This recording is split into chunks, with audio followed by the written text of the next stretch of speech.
सीकोलिन vaccine यानी human papilloma virus के against काम करने वाली वैक्सीन जो कि पाकिस्तान में पहली बार लॉन्च की जाने वाली है और 15 सितंबर 2025 से 27 सितंबर 2025 तक 9 साल से 14 साल की लड़कियों को गवर्नमेंट की तरफ से स्कूल्स में और दूसरी हेल्थ फैसिलिटीज़ में बिल्कुल फ्री लगाई जाने वाली ये वैक्सीन। क्या इस वैक्सीन को लगवाना चाहिए? सवाल ये पूछा जा रहा है कि क्या इतनी छोटी लड़कियों को ये वैक्सीन लगाना ठीक रहेगा या नहीं। तो बेसिकली ये बिल्कुल बेज़रर वैक्सीन है।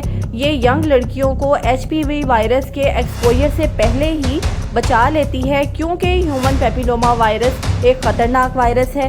फ्यूचर में ये इन लड़कियों में सर्वाइकल कैंसर का बाइस बन सकता है।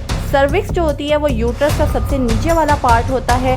अगर खुदा न खास्ता इसका कैंसर हो जाए तो इसका ट्रीटमेंट मुश्किल होता है, महंगा होता है और तकलीफ देह होता है, तो खुद को लाजमी बचाएं।